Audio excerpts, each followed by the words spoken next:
A dark fortress rises against a stormy London sky, its ancient stones echoing with the call of a raven. This is the Tower of London, a name that whispers of crowns and conspiracies, of imprisonment and execution. For nearly 1,000 years, this fortress has stood as a silent witness to some of history's most turbulent and tragic moments. It is also considered one of the most haunted places on Earth, a labyrinth of legends where the past never seems to rest. Today, we are embarking on a historical investigation into the ghosts of the Tower of London. We will sift through centuries of stories, separating compelling eyewitness accounts from lingering folklore, and examining what modern searchers have uncovered.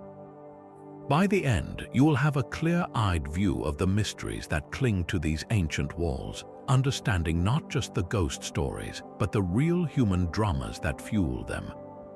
We will ask who these spectral residents really were and why their echoes might remain. What does it feel like to walk the same corridors where queens met their fate and princes vanished? The stones hold memories, but are they memories we can see? What do you believe lingers in a place steeped in so much sorrow? To understand the ghosts, you must first understand the stage upon which they performed. The Tower of London was born from conquest. In the year 1066, William the Conqueror, fresh from his victory at the Battle of Hastings, needed a powerful symbol of Norman authority in the heart of rebellious London. He ordered the construction of a great stone keep, the White Tower, a formidable fortress that would dominate the skyline and the psyche of the city for centuries to come. It was a statement carved in stone that a new order had arrived, but this fortress was never just a military stronghold. It evolved into a royal palace, a glittering backdrop for coronation processions and lavish feasts. It housed the royal mint, the public records, and even a menagerie of exotic animals, a precursor to the London Zoo. Yet, woven through all these functions is a darker, more persistent thread. The tower's most enduring identity is as a state prison, a place of confinement and often finality for those who fell from power. This dual nature is crucial. It was not some remote dungeon, but a palace within the city walls, a place where splendor and suffering existed side by side. High-status prisoners, nobles, knights, even royalty were held here. They were not thrown into some dank pit, but often kept in relative comfort within the very halls of power they had once inhabited, all while knowing their fate was being decided just footsteps away. This concentration of immense privilege, sudden betrayal, profound fear, and brutal injustice, repeated over hundreds of years, soaked these stones in an emotional residue unlike any other. When we speak of hauntings here, we are not talking about random phantoms in an old house. We are speaking of echoes from a place that served as the final act for countless real human dramas. A grand and terrible stage where history's most tragic scenes were played out to their bitter end. The sheer weight of that collective experience makes the tower a prime candidate for the unexplained. What memories might be trapped in walls that have witnessed so much? Among all the tragedies whispered within the tower's walls, one story stands above the rest, a mystery so profound it has shaped the very soul of the place. This is the tale of the princes in the tower. In the spring of 1483, the 12-year-old King Edward V and his 9-year-old brother, Richard, the Duke of York, were brought to the tower. It was a customary practice for monarchs to reside there before their coronation, so their arrival would not have seemed unusual. Their protector was their uncle, Richard, Duke of Gloucester. But the coronation never came. Instead, their uncle declared the boys illegitimate, seized the crown for himself as King Richard III, and the young princes simply vanished from the historical record. They were never seen in public again. The backdrop for this chilling act was the brutal Wars of the Roses, a decades-long civil war between the rival houses of Lancaster and York for control of the English throne.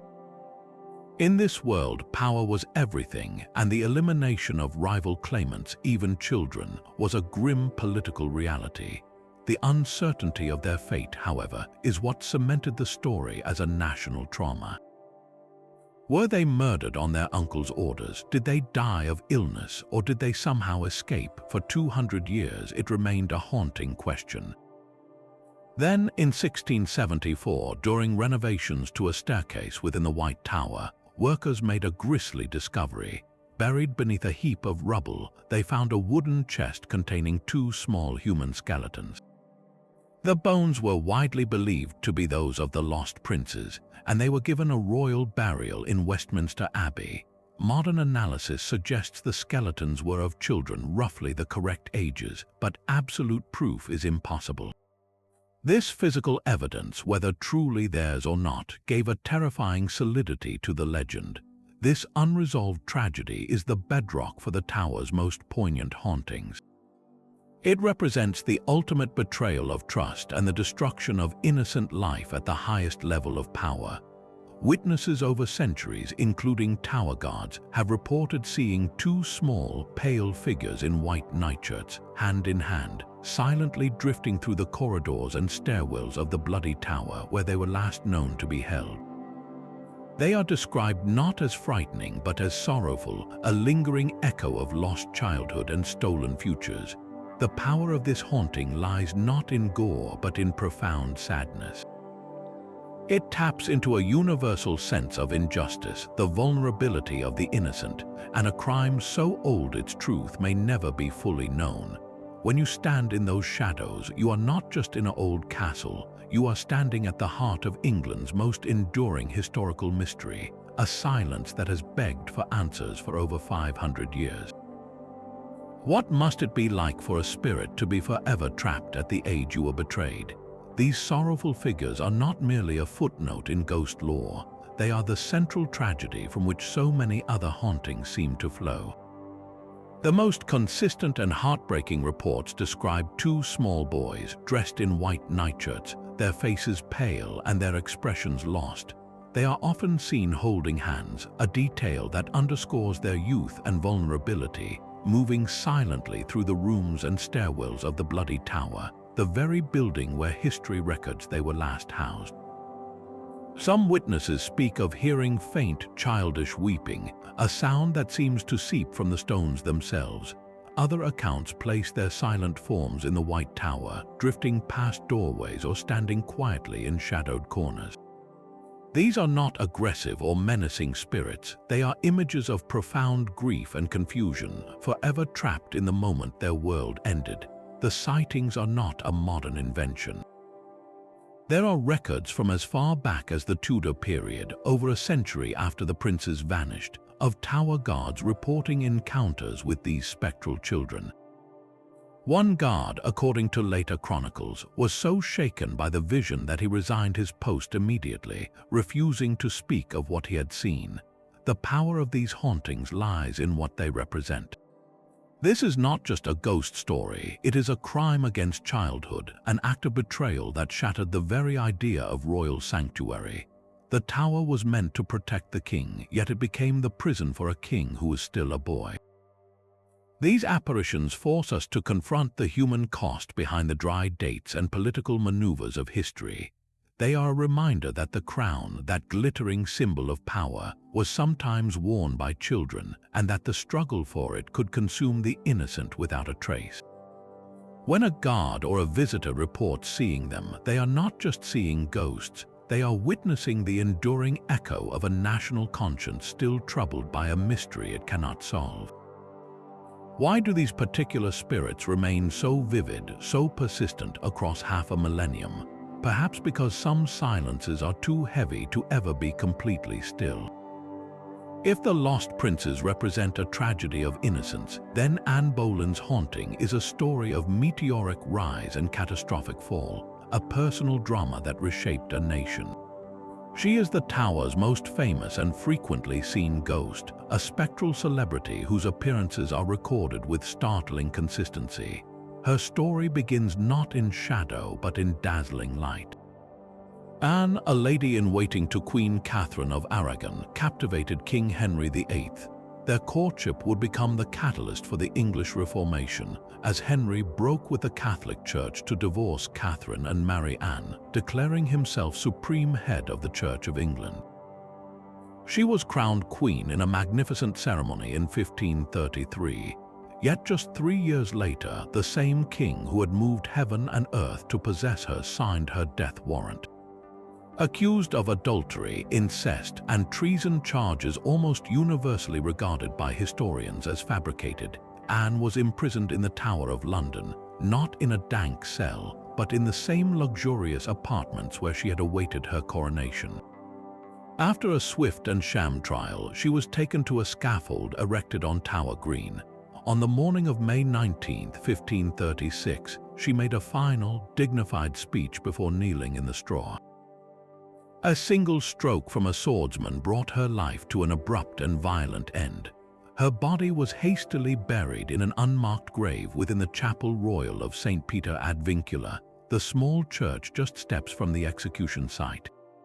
It is this brutal severing, this shocking transition from queen to condemned traitor in mere days, that seems to have anchored her spirit to the place. Her ghost is most often described as a pale, graceful figure in a Tudor-era gown, sometimes noted as being of grey or brown brocade, and often, most chillingly, carrying her own head. Witnesses report her walking with a solemn, stately pace along the path from the Queen's house where she was held toward the chapel where she lies. One of the most compelling accounts comes from the 19th century.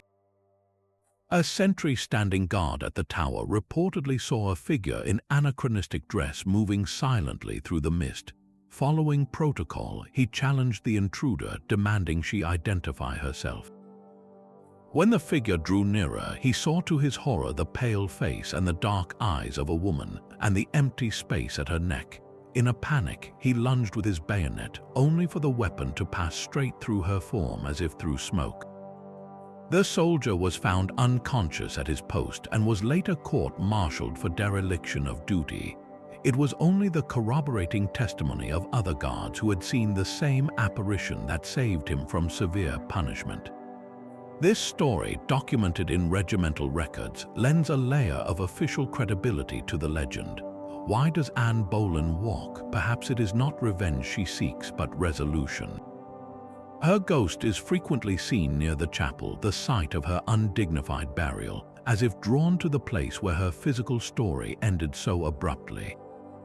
She is a spirit forever caught between her triumphant arrival at the tower as a future queen and her horrifying departure as a headless corpse, a walking reminder of how quickly fortune's wheel could turn in the court of Henry VIII. Her presence asks us a silent question: what remains of a person when their story is so violently rewritten? Her final resting place is as poignant as her story. The Chapel Royal of St. Peter ad Vincula, the small church just inside the tower walls, holds a secret beneath its quiet nave. Under the plain stone floor before the altar, in what was once a common burial pit, lie the remains of Anne Boleyn and many other executed nobles. They were placed there without ceremony, their graves unmarked for centuries. Today, a simple marble slab on the floor commemorates them, a stark reminder of the anonymity that followed such dramatic falls. Visitors to this chapel often speak of a profound and heavy silence, a sense of hallowed ground mixed with deep sorrow. Some report a distinct, unexplained cold spot near Anne's memorial, a pocket of chill air that seems to defy the room's temperature. Others describe the unmistakable sensation of being watched from the empty pews, a feeling that the chapel is never truly unoccupied. It is as if the collective grief and injustice of those buried here has permeated the very mortar and wood. Just a short walk from the chapel lies the site of her physical end, Tower Green. This small, secluded lawn was chosen for private executions, away from the public spectacle of Tower Hill. A hauntingly beautiful glass sculpture, the Scaffold Site Memorial, now marks the exact spot where the block stood. Here, where Anne and just a handful of other high-ranking prisoners met their fate, the air often feels different. Numerous visitors and staff have reported sudden, overwhelming waves of sadness or unease while standing on this patch of grass, even on bright, sunny days. Some feel an involuntary chill race down their spine, a physical reaction to a memory the stones cannot forget. The connection is undeniable. The trauma of that May morning, the concentration of fear, resolve, and finality, seems to have left a permanent impression on the location. Anne Boleyn's spirit is not wandering aimlessly. It appears tethered to the geography of her tragedy, from the rooms where she waited, to the path she walked, to the green where she died, and the chapel where she was laid. Her haunting suggests that some stories are so powerful, so emotionally charged, that they become etched into a place, replaying not as full apparitions, but as echoes of feeling, waiting for a sensitive soul to walk through them. The echo of Anne Boleyn's final steps had barely faded from Tower Green when another young woman was led to the same spot, her story a different shade of Tudor tragedy. Lady Jane Grey was a queen for only 9 days, a brilliant scholar thrust onto the throne by the ambitions of others and executed before her 17th birthday. Her tale is not one of passion and power like Anne's, but of manipulation and profound resignation. In 1553, the dying young King Edward VI, seeking to preserve the Protestant faith, named his devout cousin Jane as his successor, bypassing his half-sisters Mary and Elizabeth. Jane was a pawn in a political game orchestrated by her powerful father-in-law, the Duke of Northumberland. She was proclaimed queen against her own will, famously saying the crown was not her right. Her reign collapsed almost immediately as the country rallied behind the rightful Catholic heir, Mary Tudor. Jane and her husband were imprisoned in the Tower. Initially spared, her fate was sealed after her father supported a rebellion. On a cold February morning in 1554, the scholarly teenager was beheaded on Tower Green, a calm and pious figure to the very end. Her ghost reflects this starkly different personality. Where Anne Boleyn's apparition is often described as dramatic, even carrying the instrument of her death, Jane's spirit is a study in quiet sorrow. Witnesses report a pale, sad figure in a grey dress, often seen not on the path to the scaffold, but alone on the battlements near the Salt Tower where she was held. She is sometimes spotted on the anniversary of her execution, a silent silhouette against the stone, looking out over London she was never meant to rule. The contrast is telling. Anne's haunting feels like a protest, a powerful personality unable to rest. Jane's feels like a sigh, the lingering presence of an intellectual girl who understood the political machinery that doomed her and accepted it with heartbreaking grace. She was not a queen who fought for the crown, but a bookish teenager who was given a crown and then killed for it. Her ghost does not walk with purpose, it seems to linger with contemplation, a permanent resident of the library and the prison her world became. What must it be like for a spirit to be forever 17, forever on the cusp of a life of study that was so violently exchanged for a death sentence? Her presence adds a layer of scholarly melancholy to the tower's heavy air, a reminder that some ghosts are not born of rage but of a quiet, devastating loss of potential. While the stories of queens and princes capture our imagination, the tower's stones also hold the quieter, more desperate echoes of its many forgotten prisoners. To find them, you must move away from the grand towers and into a smaller, more oppressive space, the Salt Tower. This was not a royal apartment, but a prison for important captives, often those accused of heresy or treason during the turbulent Tudor and Elizabethan eras. Its circular rooms are cold, thick-walled, and lit only by narrow arrow slits. But the most haunting features here are not architectural, they are human. Covering the walls, carved painstakingly into the very stone, is a library of graffiti left by the men who were held within. These are not simple names, but elaborate inscriptions, dates, symbols, and cryptic messages. One prisoner, a man named Hugh Draper, imprisoned in the 1560s on charges of sorcery, left behind a particularly chilling panel. alongside his name and the date, he carved a complex astrological sphere and other occult symbols. It was an attempt to assert his identity and his knowledge, a defiant scratch in the dark against the oblivion that threatened to swallow him whole. This act of carving, of leaving a permanent mark in a place designed to erase you, speaks to a profound human need. When you are isolated, terrified, and facing torture or death, the impulse to say, "I was here," becomes a kind of madness. You can run your fingers over these grooves, feeling the precise effort each stroke required, and suddenly the centuries collapse. The man who carved this was real, his fear was real, and his desperate bid for remembrance is still physically before you. This tangible connection makes the reported hauntings in the Salt Tower feel especially visceral. Visitors and guards consistently report a suffocating sense of dread upon entering, a feeling of sudden, irrational panic that seems to rise from the stone.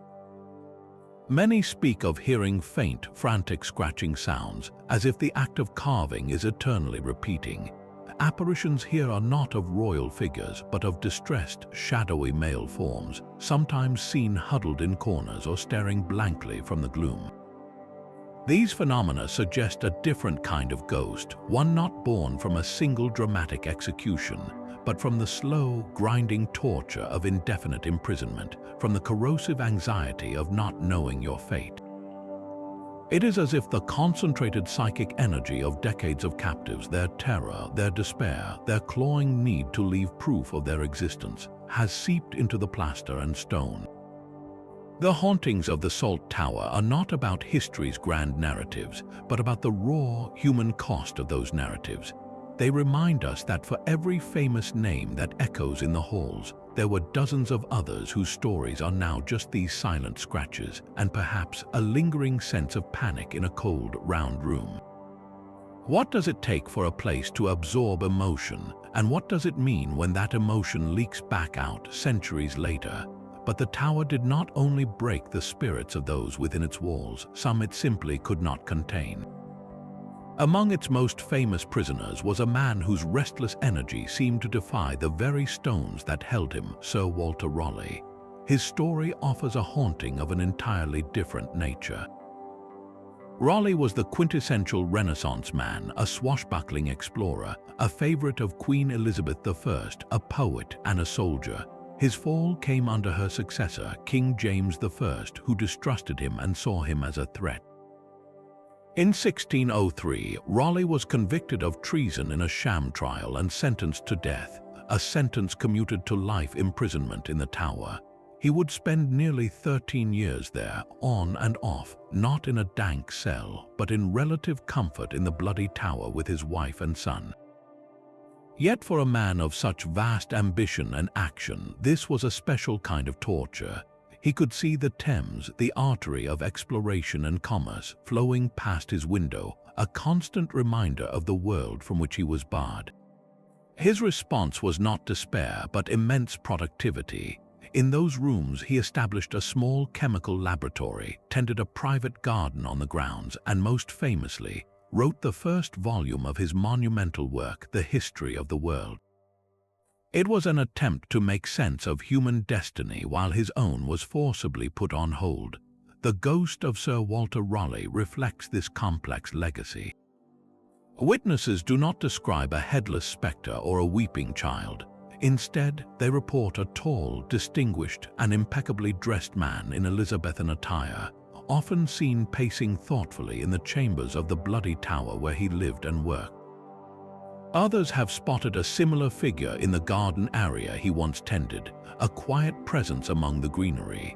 There are no reports of terror or sadness emanating from this apparition, rather a sense of profound contemplation, of a brilliant mind still turning over great thoughts, or perhaps still chafing against the confines of his long captivity. His haunting represents the spirit of frustrated ambition and intellectual confinement. He was not executed on Tower Green, so his ghost is not tied to a single moment of violent death. Instead, it seems anchored to the slow, grinding passage of 13 years, to the agony of a man built for wide horizons who could only walk a few paces from wall to wall.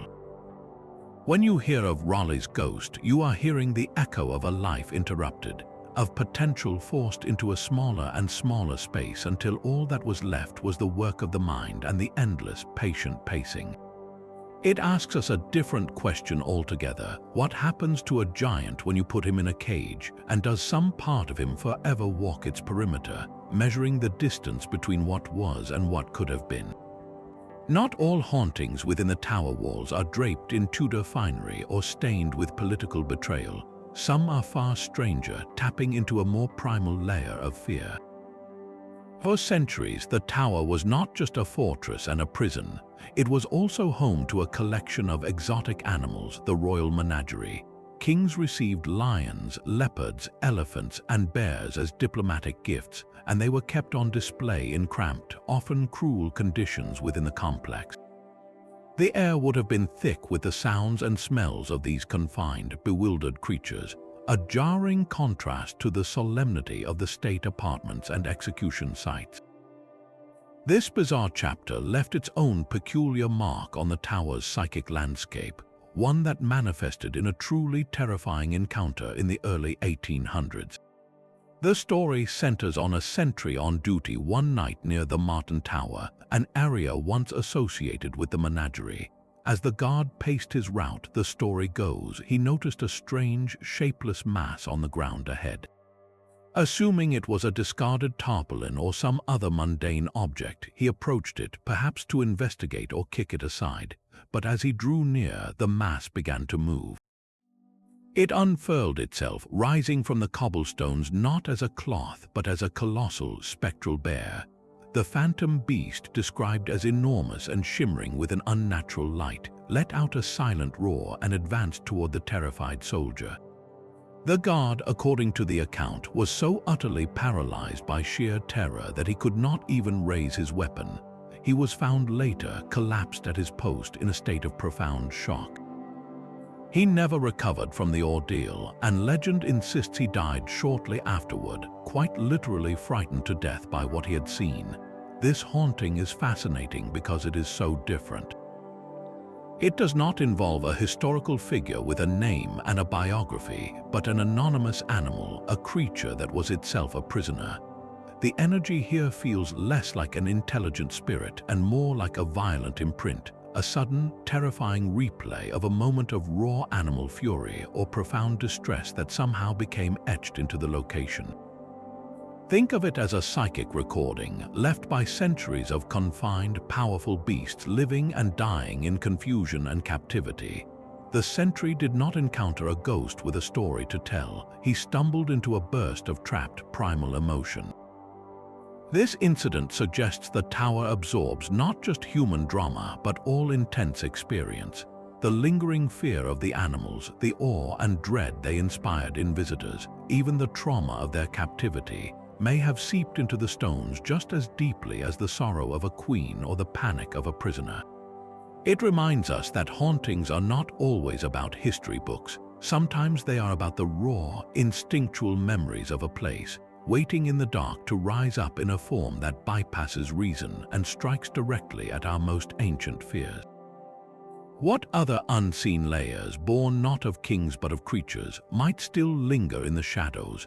The phantom bear speaks of a primal fear, but the tower's most enigmatic specter is one of silent, sorrowful grace. She is known simply as the White Lady, a pale, misty female figure who has been sighted drifting through the fortress for centuries. Most often, she appears near the oldest and most imposing structure, the White Tower itself. Witnesses describe her as a translucent form in a flowing, gown-like shape, moving soundlessly along the ancient stone ramparts or gliding across the moonlit greensward. There is no dramatic fanfare with her, no severed head or weeping children, just a profound and melancholy presence that seems to watch and wait from the edges of perception. Her anonymity is what makes her so compelling. While the ghosts of Anne Boleyn or the little princes come with names and tragic biographies attached, the White Lady is a mystery. Who is she? One persistent theory points to Arbella Stewart, a woman whose story is a quieter, but no less heartbreaking Tudor-era tragedy. Arbella was a cousin to King James I with a strong claim to the throne herself. Seen as a political threat, she was imprisoned in the Tower in 1615 after attempting to marry without the king's permission. Her confinement broke her spirit, and she died in the Tower just 4 years later, possibly from starvation brought on by despair. Her story fits the pattern of a high-born woman crushed by the machinery of state, her life and potential extinguished within these walls. Her ghost, if it is her, would be a fitting companion to the other lost royals. Yet there is another, more haunting possibility. The White Lady may not be a single person at all. For every Arbella Stuart or Anne Boleyn, there were hundreds of less famous prisoners, women of all stations who passed through the Tower's gates and vanished into the obscurity of history.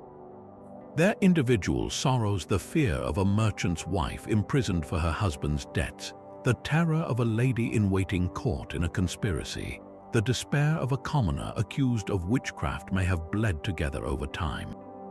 The White Lady could be a composite, a spectral embodiment of the collective feminine suffering endured within this place. She is the ghost of all the women whose names are lost, whose stories were never recorded, whose silent tears soaked into the same stones that witnessed queens kneel at the block. This idea transforms her from a historical puzzle into a powerful symbol. When you see a report of the White Lady, you are not just reading about a ghost, you are encountering the residual echo of countless untold stories. Her persistent, quiet appearances remind us that history often remembers the headlines but forgets the footnotes, and that sometimes the most powerful hauntings are those that speak for the voiceless. She floats through the Tower not to tell her own name, but to represent a chorus of silenced voices, a permanent reminder that tragedy here was never exclusive to the famous. What forgotten grief gives her form, and whose memory does she keep alive in her endless, silent vigil? Yet among these silent watchers and sorrowful figures, one haunting stands out for its sheer theatrical horror. It is the story of Margaret Pole, the Countess of Salisbury, and the phantom funeral procession that bears her name. Her death was not a swift, clean execution, but a brutal and chaotic massacre that has echoed through the centuries in the most vivid of ways. Margaret was no young queen or political ingenue. She was a 70-year-old noblewoman, a Plantagenet by blood, which made her a perpetual threat in the paranoid court of Henry VIII. Imprisoned in the Tower for 2 years on dubious charges, her fate was sealed by political expediency. On a spring morning in 1541, she was led to the block on Tower Green. What followed was not the dignified end granted to Anne Boleyn.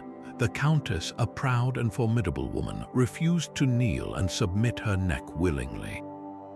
According to eyewitness chronicles, she declared she was no traitor. The inexperienced executioner, unnerved and enraged, brought his axe down not on her neck but on her shoulder. What was meant to be a single stroke dissolved into a frenzied, bloody chase across the scaffold as the wounded old woman tried to flee her own death, the axe falling again and again until the deed was done. It was a scene of such profound barbarity that it shocked even a court hardened by violence. This singular trauma, this violent denial of a peaceful end, seems to have generated a haunting of equal intensity. For generations, there have been recurring reports of a spectral event seen on the anniversary of her death, or during the misty hours before dawn.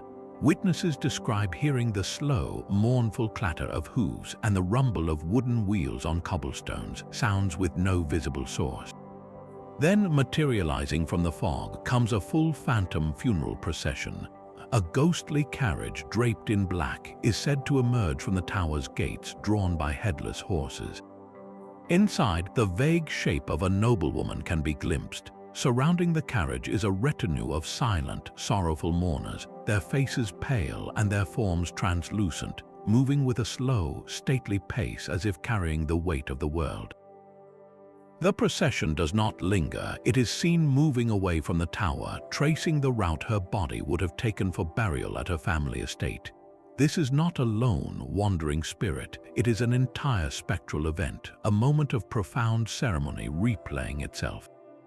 Paranormal researchers often speak of a trauma imprint, a theory that suggests an event of extreme emotional or physical violence can somehow record itself into the very fabric of a location, like a psychic photograph. The agony and chaos of Margaret Pole's death, combined with the subsequent formalities of mourning and removal of her body, may have created such an intense burst of energy that it left a permanent scar on the atmosphere. The phantom funeral procession could be that scar, a ghostly tape loop replaying the aftermath of the horror, an attempt by the location itself to ritually correct the brutality, to give the Countess the dignified departure she was so savagely denied in life. When you hear this account, you are not just listening to a ghost story, you are witnessing a location's memory of its own worst moment, a desperate, eternal effort to make right a terrible wrong. What does it say about a place when its stones remember not just a death, but the specific, violent manner of it, and feel compelled to stage a funeral for a soul that never found peace? But the most constant witnesses to all these spectral dramas are not human at all. They are the jet-black ravens that stalk the tower's lawns, their intelligent eyes seeming to miss nothing. For centuries, these birds have been more than mere residents. They are bound to the fortress by a powerful and ominous legend. It is said that should the ravens ever leave the Tower of London, the White Tower will crumble and the British monarchy will fall. This belief is taken so seriously that it is official government policy. At least 6 ravens with one wing carefully clipped to prevent them from flying far are permanently kept on the grounds under the care of a dedicated raven master. Their names, their diets, and their well-being are matters of state. This practice transforms them from birds into living symbols, feathered guardians of the nation's very stability. Their presence taps into something deep within our collective psyche, where ravens have long been seen as messengers between worlds, creatures of prophecy and memory. At the tower, they move through the same spaces where history's most famous ghosts are said to walk, and their behavior has often fueled speculation. Guards and visitors alike have reported moments where the normally clever and mischievous birds fall into an uncanny silence, all turning their heads in unison to stare at an empty archway or a deserted stretch of wall. On other occasions, a solitary raven might be seen hopping along the battlements near the bloody tower, pausing as if listening to something only it can hear before letting out a low, guttural croak. There are tales from the raven masters themselves of the birds becoming agitated or refusing to enter certain areas at night, areas with long histories of reported paranormal activity. Of course, this could all be coincidence, the projection of our own fears onto clever animals in a spooky setting. Yet, in a place so saturated with legend, the line between natural and supernatural grows thin. The ravens have been here generation after generation for hundreds of years. They have seen every change, heard every whispered secret, and watched every human drama play out against the grey stone. They are the living, breathing components of the tower's eerie ecosystem. When you watch them strut across the green, you are not just looking at birds, you are looking at the only continuous residents, observers who have witnessed the full scope of this place's history. Their sharp, dark eyes have seen it all, from the coronation processions to the executioner's axe, from the cries of the menagerie to the silent glide of the White Lady. Perhaps their legendary role as protectors is not just about preventing a physical collapse, but about guarding the memories themselves. They are the keepers of the stories, the silent witnesses who ensure that what happened here is never truly forgotten. What might they know that we can only guess at, and what do their sudden silences truly mean? But if the ravens are the silent witnesses, the bloody tower itself feels like an active participant in the haunting. This structure, forever linked to the lost princes, holds a malevolent energy that goes far beyond their sad, silent forms. To step inside is to feel the weight of the place pressed down on you, a physical sensation reported by countless visitors and staff over the years. The air within its thick stone walls often feels several degrees colder than the surrounding areas, a chill that seems to seep into your bones rather than just touch your skin. People describe a sudden, overwhelming sense of dread that has no logical source, a panic that rises in the chest for no reason at all. In certain spots, particularly on the narrow staircases and in one corner of the main chamber, individuals have reported the unmistakable sensation of an unseen hand pressing against their back or shoulder, a touch that is firm, deliberate, and utterly terrifying. One former yeoman warder spoke of a constant feeling of being watched from the upper landings, a presence so hostile that he would avoid certain rooms altogether when making his final rounds at night. This is not the sorrow of the princes or the dignified grief of Anne Boleyn. This is something darker, a raw and aggressive residue. To understand why, we must look at the full history of this tower. While the prince's disappearance is its most famous story, the Bloody Tower served as a prison for many other high-ranking figures across centuries. It was a place of luxurious confinement for some, like Sir Walter Raleigh, but for others it was the antechamber to torture. Suspects would be held here before being taken to the interrogation rooms in the White Tower, where the rack and other instruments awaited.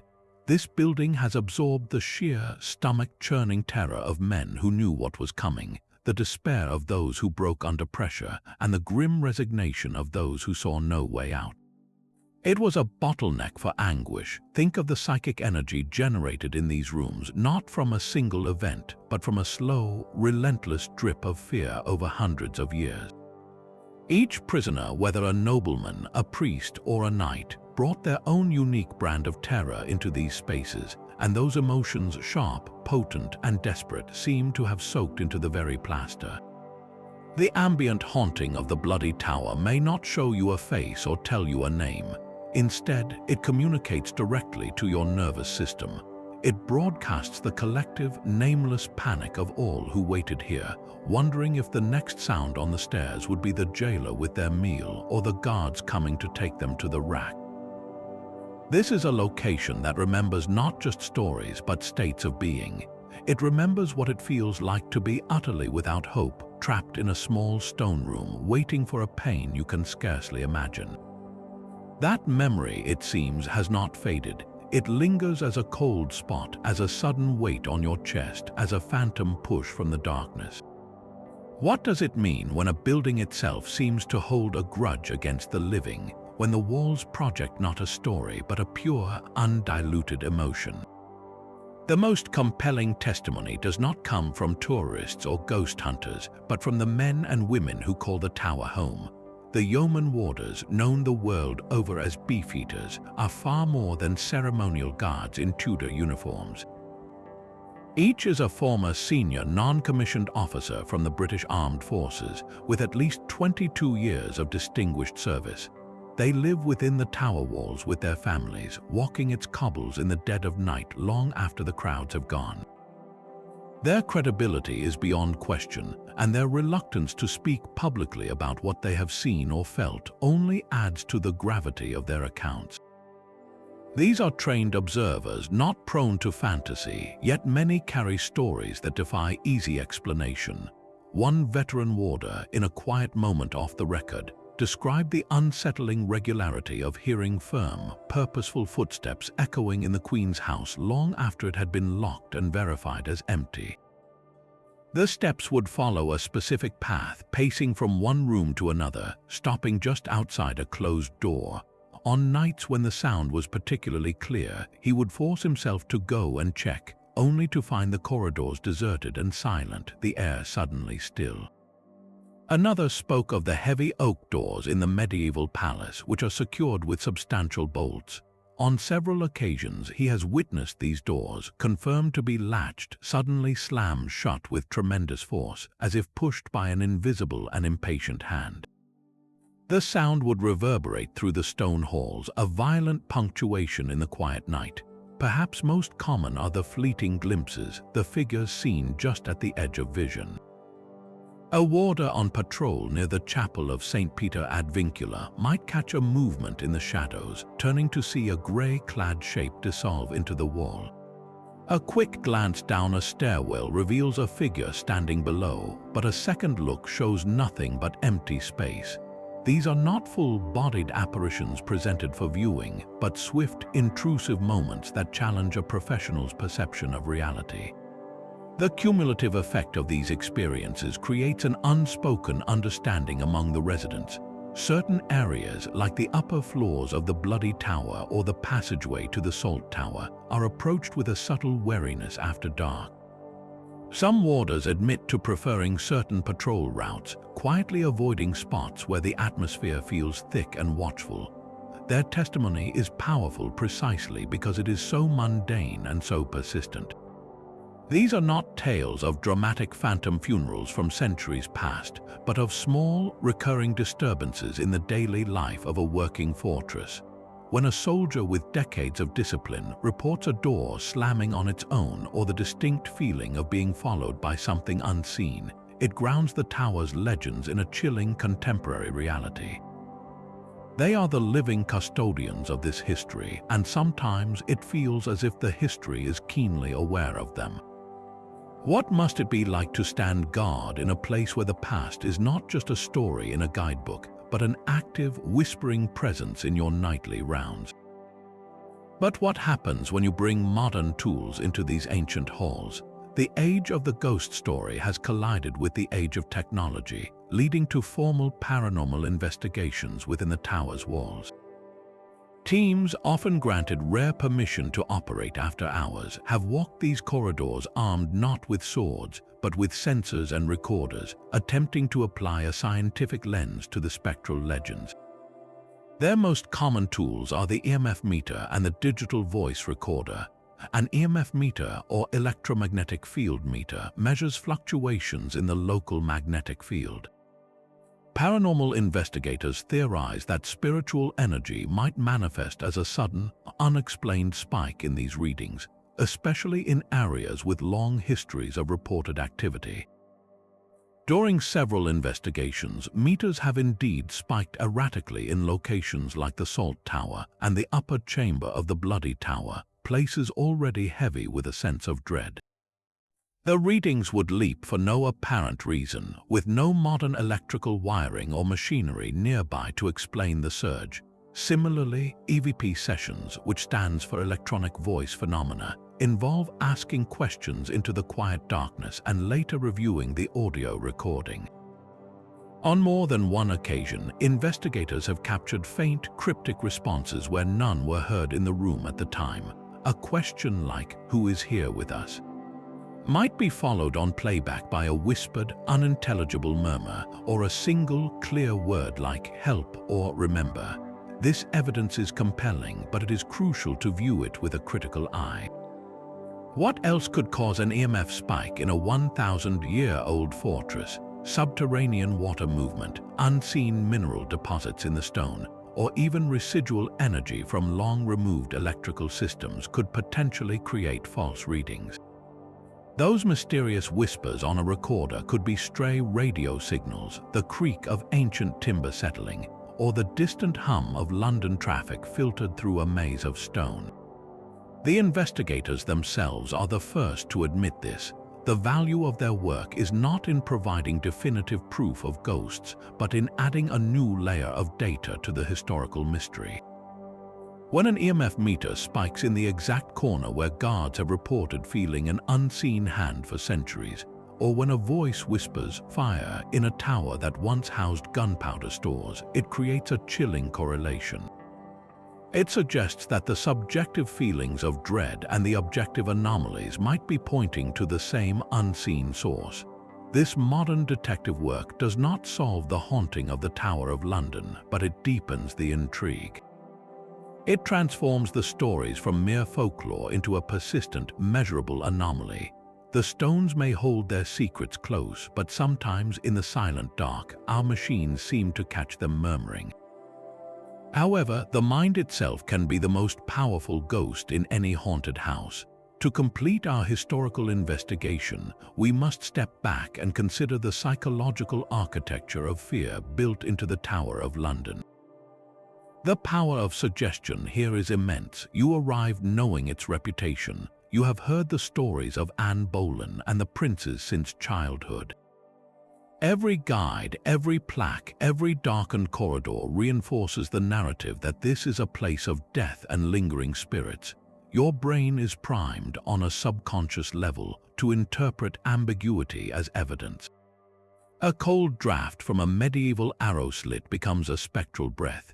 The groan of centuries-old timber settling in the night transforms into a sigh of despair. A trick of the light, a shadow cast by a passing raven, can resolve itself into a fleeting human shape in the corner of your eye. This is not a failure of observation, but a function of how our pattern-seeking minds work, especially in an environment dripping with macabre history. We are storytelling creatures, and in the silence of the tower, the brain eagerly fills the gaps with the stories it already knows.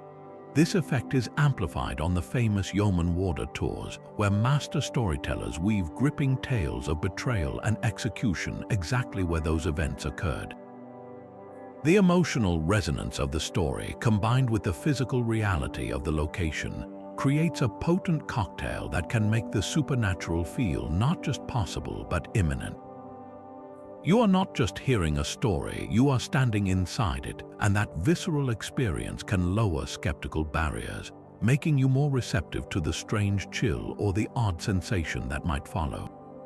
Furthermore, modern research has uncovered a fascinating physical contributor to these feelings: infrasound. These are sound waves with frequencies below the range of human hearing, vibrations we cannot consciously perceive but our bodies can physically feel. Sources of infrasound are everywhere, from wind passing through specific architectural spaces to ancient ventilation systems.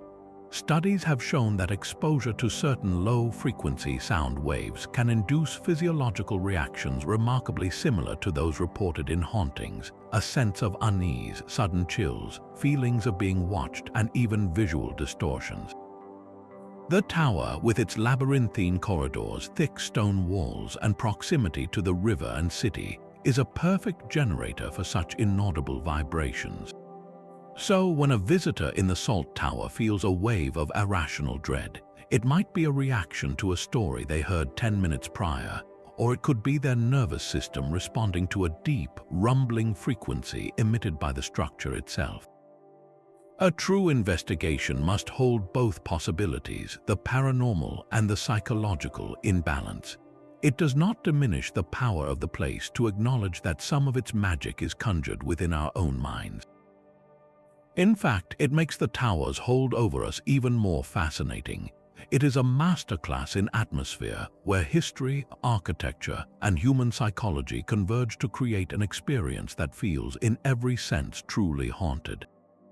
Whether the ghosts are in the stones or in our synapses, the effect is undeniably real. So if our minds can conjure ghosts from suggestion and infrasound, what of the stones themselves? Could the very walls of the tower be holding onto the past? One of the most compelling frameworks for understanding hauntings like these is not rooted in traditional ghost lore, but in a more modern, almost technological metaphor: the stone tape theory. This idea proposes that powerful emotional or traumatic events can somehow imprint themselves onto the physical environment, like a recording on magnetic tape. The theory suggests that the materials of a place, its stones, bricks, and wood, can absorb the intense psychic energy released during moments of high drama, fear, or anguish. Then, under specific conditions, perhaps involving humidity, temperature, or even the right psychological state of a witness, that recording might play back. This replay would not be an intelligent, interacting spirit, but a psychic echo, a fragment of the past trapped in a relentless loop. Think of it not as a soul that lingers, but as a scar on the fabric of a location that occasionally flares up, showing you the wound. When you apply this lens to the Tower of London, the theory finds fertile ground.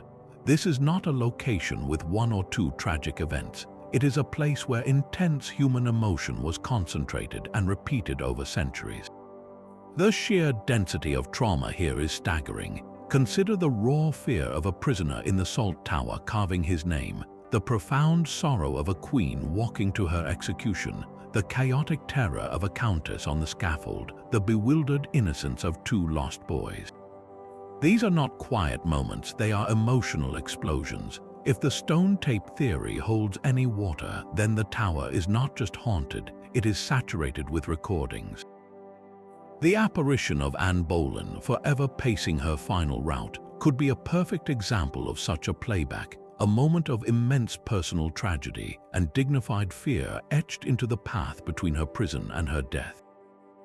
The phantom funeral procession for Margaret Pole might be a more complex recording, capturing not just the moment of death, but the ceremonial aftermath, the collective shock and sorrow of those who removed her broken body. Even the oppressive dread in the Bloody Tower could be explained as a low-grade, ambient recording, a muddy mixture of all the terror experienced by those who waited there, bleeding together into a general sense of panic. This theory elegantly bridges the historical and the paranormal. It removes the need for a conscious ghost with unfinished business and replaces it with a kind of environmental memory. The stones remember because they were witness to something unforgettable. This also explains why these phenomena are often repetitive and non-interactive, why the same scenes are reported over and over in the same locations. It is not a spirit choosing to appear, it is a tape being replayed when the conditions are right. It turns the tower into a vast architectural recorder, its walls and floors holding layers upon layers of psychic residue, each tragic event adding another track to a symphony of sorrow. This perspective does not make the hauntings less real for those who experience them. It simply offers a different mechanism, one that ties the phenomenon directly and inseparably to the weight of documented history.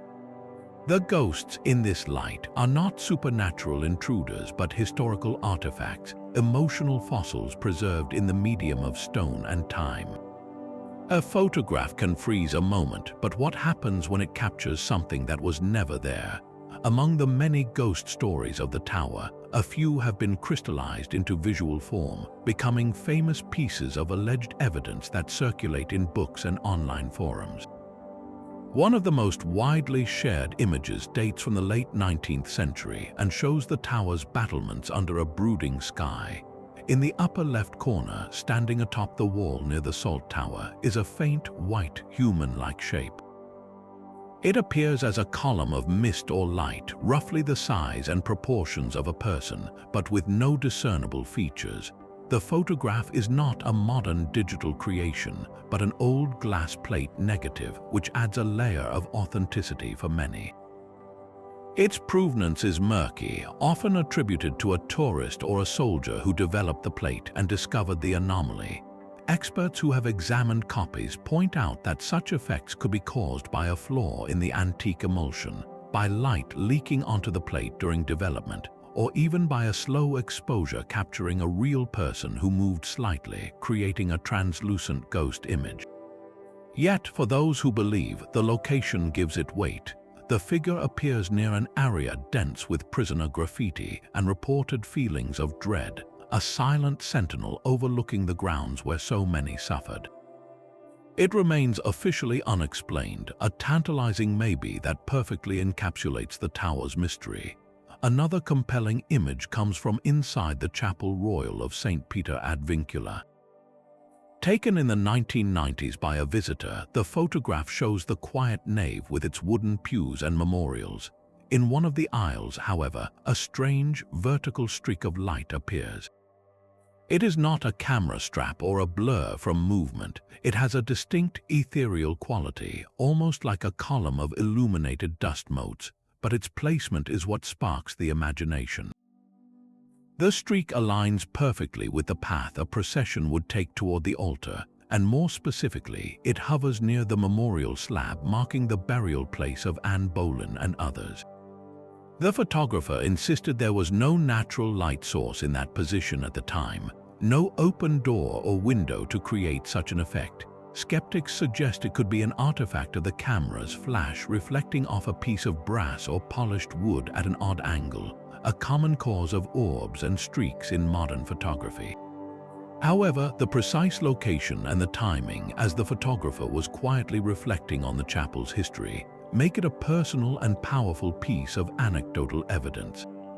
It feels like a visual echo of the solemn processions that have entered this space for centuries, both for worship and for burial. Discussing these images requires a balanced view. On one hand, they are deeply compelling. They provide a tangible focus for the stories, a proof we can point to and analyze. In a visual medium like YouTube, they are incredibly powerful, allowing the audience to scrutinize the evidence for themselves. The age of the first photograph lends it a certain gravity, removing the easy excuse of digital manipulation. The personal story behind the second gives it emotional resonance. Yet the responsible investigator must also present the equally plausible natural explanations. Photography, especially historical photography, is fraught with technical quirks that can produce phantom images. Light leaks, double exposures, chemical stains, lens flare, and simple long exposures can all create ghosts without a single spirit present. The human mind, already primed by the location's reputation, then looks at these technical errors and sees a figure on the battlements or a spirit in the chapel aisle. This does not definitively debunk them, but it places them in a gray area of fascinating ambiguity. They are not proof, but they are powerful prompts. They ask us to look closer, to wonder, and to remember that sometimes the most haunting thing a camera captures is not a ghost, but our own deep desire to see one, to have the invisible world made visible, if only for a moment. What do you see when you look at these shadows and streaks, a flaw in the film or a fingerprint from the past? The silent guardians of the tower are not always human or even raven. For decades, the resident yeoman warders have often shared their quarters with another keen observer, the family dog. These pets, comfortable and familiar with every corner of the fortress, have provided some of the most unsettling and consistent anecdotal evidence of something amiss. There is a well-documented account involving a former chief yeoman warder's dog, a normally placid and obedient animal. This dog would accompany its owner on final security checks each night, trotting amiably through the darkened corridors. Yet without fail, when they approached a specific archway near the chapel of St. Peter ad Vincula, the animal would stop dead. Its hackles would rise, a low, continuous growl would rumble in its throat, and it would plant its feet, refusing to take another step forward. No amount of coaxing or command could make it pass through that particular stone passage. The dog would only consent to continue the patrol if its owner chose an entirely different route, leaving that archway behind. This was not a one-time event, but a nightly ritual of avoidance, a behavior exhibited nowhere else in the vast complex. Other warders have told similar stories of their own dogs suddenly freezing during a walk, their ears pricked forward, their eyes intently tracking something moving across an empty courtyard or up a deserted staircase. The animal might whimper, back away, or simply stare with a focus that implies a clear object in its vision, an object its human companion cannot see. This phenomenon taps into a deep-seated belief in animal sensitivity, the idea that dogs, with their sharper hearing and more nuanced sense of smell, might perceive realities just beyond our own sensory limits, is a cornerstone of ghost lore across cultures. At the tower, it adds a compelling, non-human layer to the investigation. These animals are not influenced by the stories in guidebooks or the eerie atmosphere. They have no preconceived notions of Anne Boleyn or the Phantom Bear. Their reactions are instinctive and immediate, born of pure perception. When a dog that happily sleeps in the shadow of the White Tower suddenly balks at a seemingly ordinary doorway, it forces us to ask what subtle change it is detecting. Is it a scent, a sound pitched too high for our ears, or a shift in energy we have no organ to sense? This evidence is, of course, anecdotal. A dog's refusal could be attributed to a draft carrying a strange odor from the Thames, or an unsettling vibration from the London Underground deep below. Yet the specificity and repetition of these behaviors, always in locations with other reported activity, weave another thread into the tapestry of mystery. It suggests that whatever lingers here is not just a story for humans, but a presence that registers on a more primal level. The animals, in their silent vigilance, become our canary in the coal mine, their unease a quiet alarm that something in this ancient environment is not as it should be. What do they see in those empty spaces that makes them growl at the air? Across the world, countless ancient sites whisper their own ghost stories, yet the Tower of London occupies a unique tier in paranormal lore. Consider Edinburgh Castle, perched high on its volcanic rock. It is undeniably haunted, with tales of a phantom piper and a headless drummer, but its spectral population feels more diffuse, tied to battles and sieges spread across many eras. Or reflect on the Paris catacombs, with their endless tunnels lined with millions of bones. The atmosphere there is one of overwhelming, anonymous mortality, a collective presence so vast it becomes impersonal. The haunting of the tower is different. It is not anonymous, nor is it tied solely to warfare.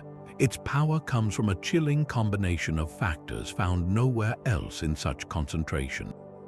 First, it is a site of intensely personal, high-stakes tragedies involving names we all recognize. These are not ghosts of unknown soldiers, but of queens, princes, and knights whose stories are etched into history books. We know their faces, their ambitions, and the brutal ends they met within those very walls. This creates a powerful, intimate connection for any visitor. You are not just in a haunted place, you are standing in Anne Boleyn's final footsteps or gazing at the window where the little princes last saw the sky.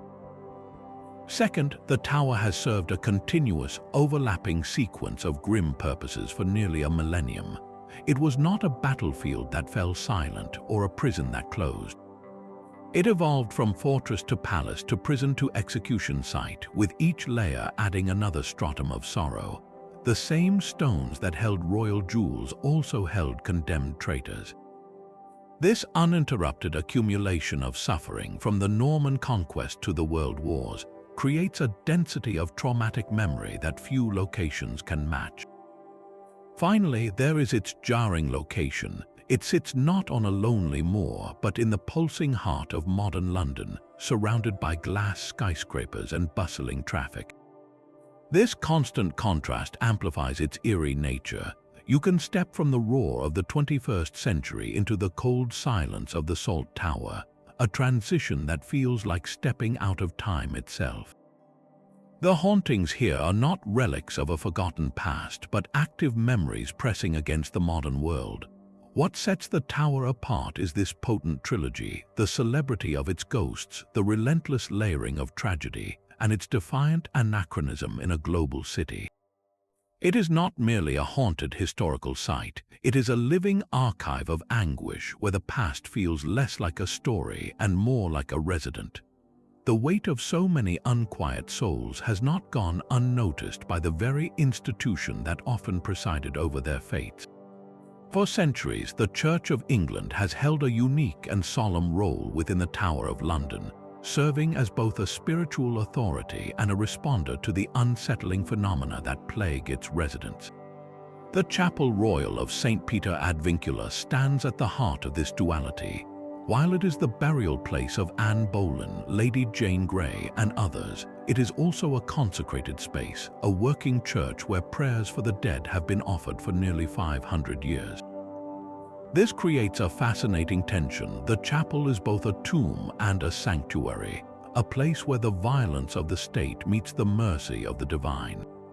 It is here that the executed were given last rites, and here that their remains were interred, often without marker or ceremony.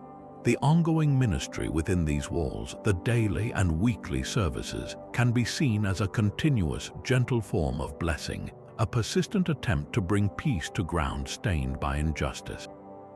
But have the hauntings ever prompted more direct, formal action from the clergy? There are persistent whispers in historical records and among long-serving staff of discreet blessings performed in specific areas of the tower, particularly following periods of intense paranormal reports. These were not the dramatic exorcisms of popular cinema, but quiet, solemn rites conducted by senior chaplains. The goal was never to cast out a specific named spirit, but to cleanse and calm the atmosphere, to dedicate the space anew to a sense of holy peace. One account from the early 20th century suggests a chaplain was called to the Salt Tower after a succession of guards reported the same terrifying vision of a shadowy figure lunging from a corner. After a private service of blessing, the aggressive activity in that spot reportedly ceased, though the general sense of unease remained. This intersection of institutional religion and folk belief is telling. The Church, as an authority, historically approached the paranormal with caution, seeking to comfort the living and sanctify the space rather than validate ghost stories. Yet the very act of performing a blessing acknowledges that something is amiss, that the location requires spiritual intervention. It bridges the gap between official doctrine, which may be skeptical of ghosts, and the lived experience of those who walk the towers at night. When a yeoman warder, a practical military man, requests a chaplain's visit to a particular corridor, it represents a profound moment where centuries of legend collide with a very modern need for reassurance. The Church's role, therefore, has been one of mediation, providing a framework of ritual and prayer to address phenomena that defy all other explanation. It treats the hauntings not as puzzles for investigators, but as wounds on a place, wounds that might be soothed, if never fully healed, by an age-old language of grace and reconciliation. What does it say about the power of these echoes that they have, on occasion, compelled the very guardians of faith to act? Shakespeare himself helped cement the tower's grim reputation in the public imagination. In his historical plays like Richard III, the fortress is not merely a setting, it is a character, a silent accomplice to treachery. When the bard has the Duke of Clarence describe his prophetic dream of drowning within the tower's confines, he is weaving the location's real-world notoriety into the fabric of national myth. This early literary treatment established a template, framing the tower as the natural home for dark deeds and tormented souls, a place where political murder felt almost inevitable. Centuries later, this template exploded into the vibrant and often lurid world of modern cinema and television.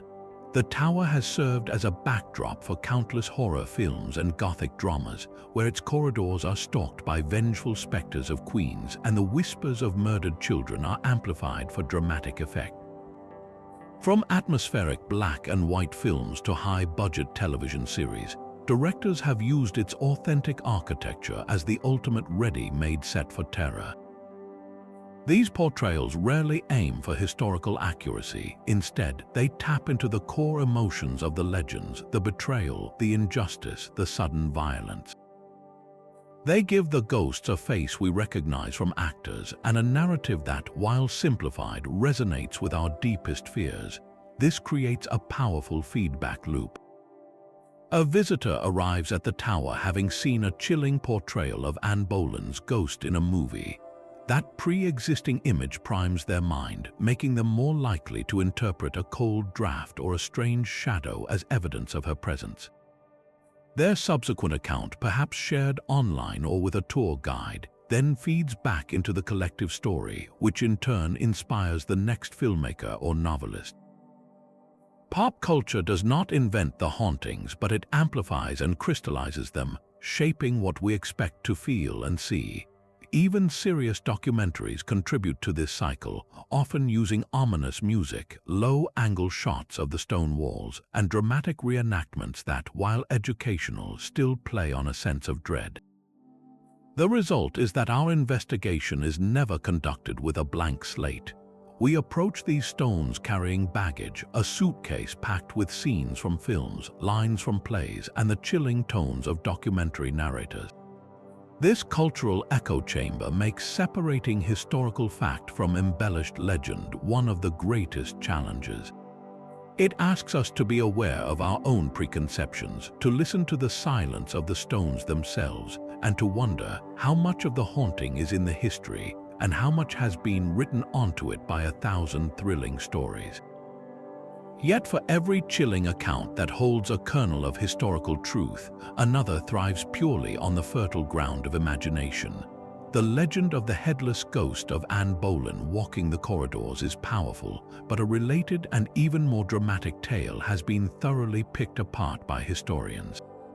This is the story of her ghost not just walking but riding in a phantom carriage down the streets of modern London, a headless figure seen by a crowd of eyewitnesses.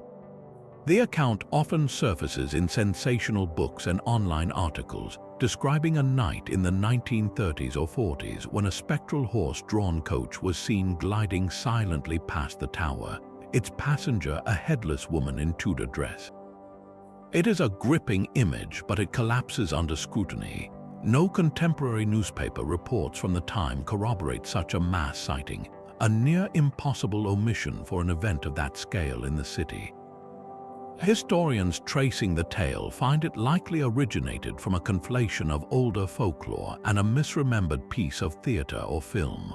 By presenting it as a debunked myth, the investigation grows stronger, demonstrating a willingness to separate compelling mystery from convenient fiction. Another persistent favorite involves the ghost of a massive phantom bear, not just startling a single guard but actively mauling one to death within the tower grounds. While the earlier account of a spectral bear frightening a sentry has historical roots in regimental records, the escalated version where the creature kills a man lacks any credible documentation. It appears to be a classic case of a story growing in the telling, each reteller adding a more dramatic and gruesome ending. The real tragedy of the royal menagerie, where animals suffered in captivity, is haunting enough without embellishment. Acknowledging the exaggeration actually sharpens the real mystery. Why does the core story of the bear, even without a death, persist with such emotional power? It directs our attention back to the genuine strangeness of the menagerie itself, rather than a fabricated attack. Perhaps the most famous debunked tale centers on a specific photograph. Many have seen the eerie image of the White Tower with a distinct, smoky figure of a woman in medieval dress standing before its doors. This photograph has been presented as one of the clearest ghost images ever captured at the tower. The truth, however, is both simpler and fascinating in its own right. The image is a confirmed double exposure, an accident where two separate images were captured on the same frame of film. The ghostly woman is actually a photograph of a living person in costume, taken elsewhere, that accidentally superimposed onto the tower scene during development. This technical explanation does not drain the image of its power, it merely transfers that power. It shows how easily our desire to see the past can transform a simple photographic error into profound evidence.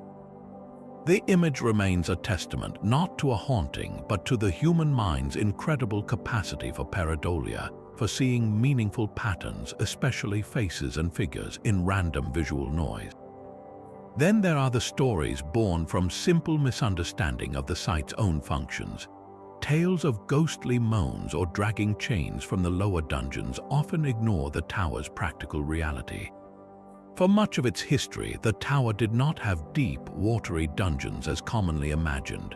Most prisoners were held in upper rooms of the various towers.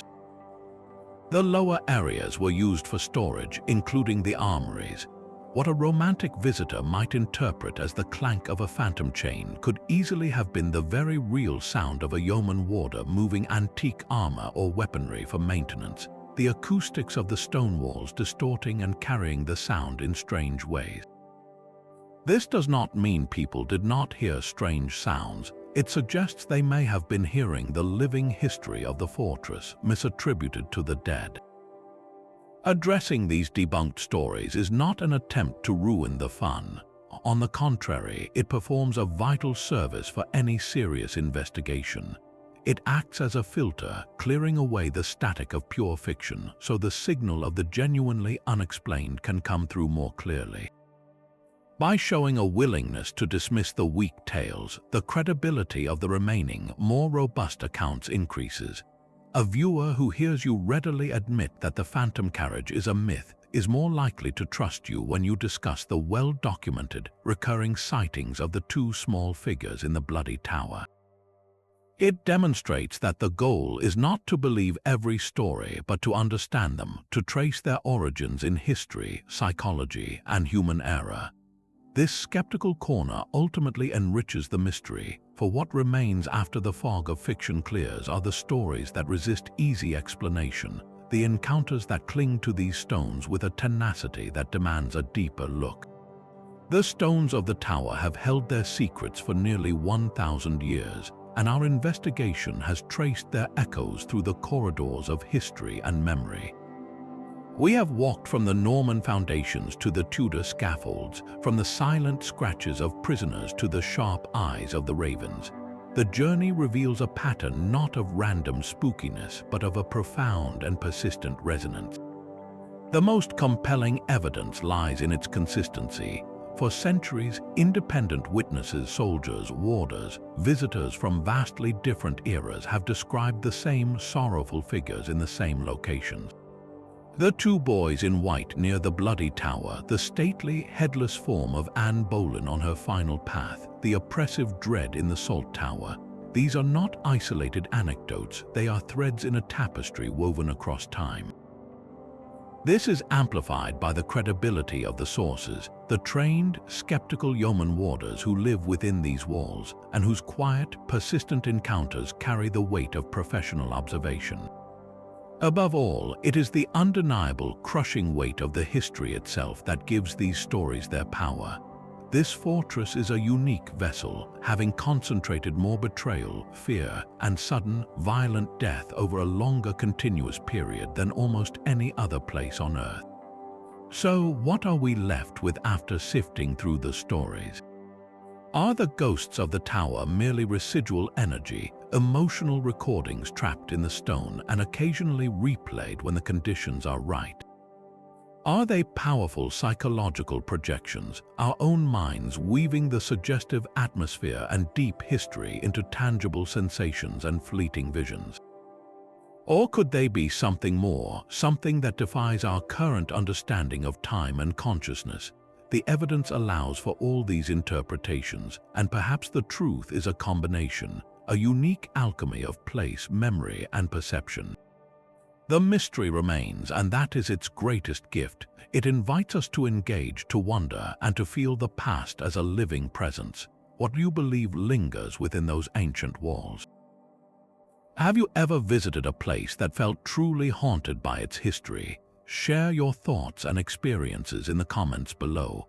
If you enjoyed this historical investigation into one of the world's most enigmatic sites, please subscribe for more journeys into the past where fact and folklore collide. And if you ever find yourself in London, walk the tower's cobblestones for yourself. Stand on Tower Green, feel the chill in the Bloody Tower, and listen to the quiet of the chapel. Decide what echoes you hear in the